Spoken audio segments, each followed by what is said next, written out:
اعوذ باللہ من الشیطان الرجیم بسم اللہ الرحمن الرحیم۔ ناظرین السلام علیکم ورحمۃ اللہ وبرکاتہ۔ امید کرتا ہوں کہ آپ سب خیر و عافیت کے ساتھ ہوں گے۔ اور معززین کرام، آج جو ہے ہمارا جو درس ہے وہ زیر کے بارے میں ہے۔ گزشتہ دو اسباق میں ہم نے حروف تہجی اور پھر حرکات میں کے بارے میں آپ لوگوں کی خدمت میں عرائض پیش کیے تھے، اور حرکات میں سے ہم نے زبر کا قاعدہ پڑھا تھا کہ زبر کے قاعدے میں جو ہے نا وہ حرف کی آواز کس طرح بنتی ہے۔ تو آئیے آج ہم زیر کے بارے میں پڑھیں گے کہ زیر کی آواز کیسی ہے۔ تو عزیزان محترم، حرکات کے بارے میں ہماری یہ گفتگو ہو رہی تھی کہ تین حرکتیں زبر، زیر اور پیش، یعنی یہ زبر، زیر اور پیش جو ہے یہ حرف کے اوپر جب آتے ہیں تو حرف کی آواز جو نا اس سے بنتی ہے۔ تو جس طرح زبر کے بارے میں بتایا تھا، زبر کے سبق میں بتایا تھا کہ ان حرکات کی جو آواز کی جو مقدار ہے وہ بالکل 1 سیکنڈ کے برابر ہوتی ہے، نہ اس سے زیادہ ہوتی ہے نہ اس سے کم ہوتی ہے۔ یعنی 1 سیکنڈ میں مثلا جس طرح کہ گھڑی کی سوئی 1 سیکنڈ میں جو جتنی مقدار میں حرکت کرتی ہے، اسی طرح آپ نے جب کسی حرف کی آواز نکالنی ہے تو وہ بھی 1 سیکنڈ کے برابر ہوتا ہے۔ یا یوں کہ جس طرح مرغی کے سامنے کوئی دانہ ڈالیں، یعنی جس رفتار سے مرغی جا کے وہ دانہ اٹھاتا ہے اتنی ہی مقدار میں ایک آواز بنتی ہے۔ تو آئیے اب ہم زیر کے بارے میں پڑھیں گے۔ تو زیر یاد رکھیں کہ وہ حرف کے نیچے آتی ہیں، جس طرح کہ یہ آپ دیکھ سکتے ہیں، یہ یعنی علامت زیر ہے، ٹھیک ہے، یہ علامت ہے، یہ حرف کے نیچے آتا ہے۔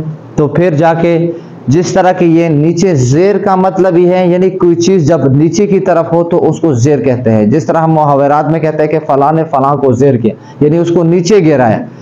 تو لہٰذا زیر کی جو آواز ہمیشہ پستی کی طرف جاتی ہے، اس لیے اس کو یعنی زیر کہتے ہیں۔ تو آئیے اب ہم پڑھتے ہیں کہ زیر کس طرح۔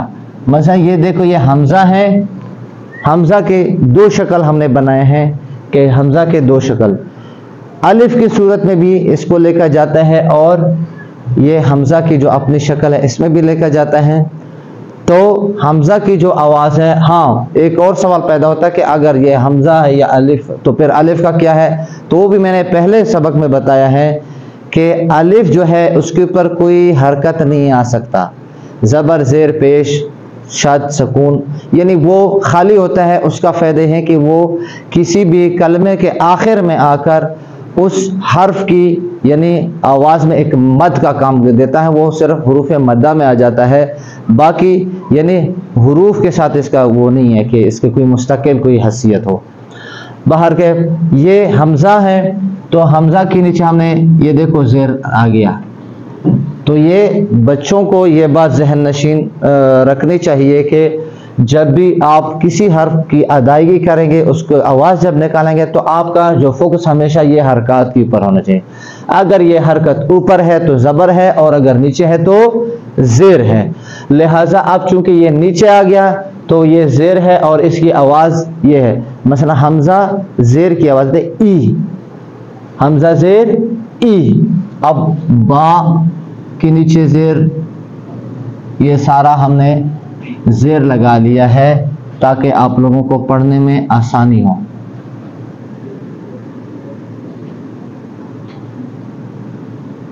یہ میں اس لیے ابھی آپ لوگوں کے سامنے لگا رہا ہوں تاکہ آپ لوگوں کو پتہ چلے کہ زیر جو ہے، یہ بات آپ لوگوں کو ذہن نشین ہو کہ زیر حرف کے نیچے آتا ہے، اوپر نہیں آتا۔ وہ کنفیوژن سے نکالنے کے لیے آپ لوگوں کے لیے یعنی کنفیوژن سے نکالنے کے لیے یہ میں نے آپ لوگوں کے سامنے لگا لیے۔ بہرحال یہ حمزہ زیر کی آواز ای، ای۔ آپ اس کی آواز کو زیادہ کھینچنا بھی نہیں ہے کہ اگر آپ نے زیادہ کھینچا تو پھر ای بن گیا تو یہ مطلب یہ ہے کہ آپ نے ایک حرف مد ادا کیا۔ اور یعنی مجہول طریقے سے بھی نہیں پڑھنا۔ ہمارے جو بر صغیر میں ہیں وہ مجہول طریقے سے پڑھتے ہیں، مثلا حمزہ زیر اے، جس طرح اردو کے لہجے میں اے، با زیر بے، تا زیر تے. یہاں پر جو عربی زبان، چونکہ قرآن مجید عربی زبان میں نازل ہوا ہے، تو لہٰذا عربی زبان میں جو اس کی ادائیگی کا طریقہ یہ ہے: حمزہ زیر ای، با زیر آواز بی، تا زیر تی، سا زیر سی، جیم زیر جی، حا زیر حی. ٹھیک ہے، حا کو اپنی مخرج سے نکالنا ہے، یعنی حا زیر حی، یعنی حا کا مخرج چونکہ درمیانی حلق کا میں نے بتایا ہے تو درمیانی حلق سے نکالنا ہے. حا زیر حی، خا زیر خی، دال زیر دی، زال زیر زی، را زیر ری، زا زیر زی، سین زیر سی، شین زیر شی، صاد زیر صی، ضاد زیر ضی، طا زیر طی، ظا زیر ضی، عین زیر عی، غین زیر غی، فا زیر فی، قاف زیر قی، کاف زیر کی، لام زیر لی، میم زیر می، نون زیر نی، واو زیر وی، ہا زیر ہی، یا زیر یی. تو عزیزان محترم، یہاں پہ میں نے آپ لوگوں کو بتا دوں کہ یہ یعنی عربی میں اس کی جو نا وہ مختلف ہے کہ حمزہ کی بھی دو شکلوں میں لکھا جاتا ہے، اور ہا کو بھی دو شکل میں لکھا جاتا ہے، اور یا کی بھی دو شکلیں ہیں.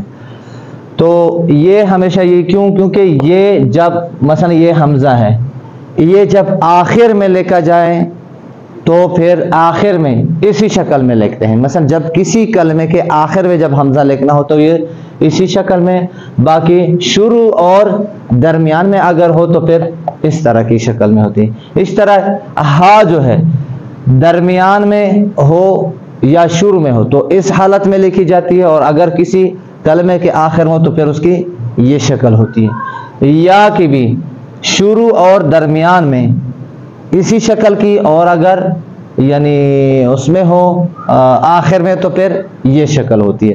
تو لہٰذا یہ باتیں ذہن نشین کرنی چاہیے تاکہ جو نا آپ لوگوں کو اس وقت آسانی ہو. اور سب سے بڑھ کر یعنی ہمارے طلباء کو چاہیے کہ سب سے پہلے چونکہ حروف کو پہچاننا، اس کی شکل کو پہچانیں تاکہ آپ کو آسانی سے جب آپ کلمات جب اس کو مرکب کریں گے ترکیب میں، وہ پھر آپ کو آسانی ہو. جب تک آپ حرف کو نہیں پہچانیں گے تب تک آپ جا کے وہ کلمات کو آسانی سے ادا نہیں کر پائیں گے. اسی طرح یہ جو علامات ہے حرکات کی، ان حرکات کو بھی ذہن نشین کریں، یعنی یہ کلیہ اپنائیں کہ زبر ہمیشہ حرف کے اوپر لکھا جاتا ہے، زیر حرف کے نیچے آتا ہے، اور جو اوپر آتا ہے تو اس کی آواز بھی اوپر کی طرف جاتا ہے، یعنی منہ کھل جاتا ہے، اور جو نیچے ہوتا ہے اس کی آواز نیچے ہوتی ہے، اور یعنی آواز میں شکستگی آتی ہے. تو لہٰذا ان چیزوں کا خیال رکھنا چاہیے. ایک دفعہ پھر میں صرف آوازیں نکالتا ہوں، یعنی تہجی کا کے تکرار سے ہٹ کر.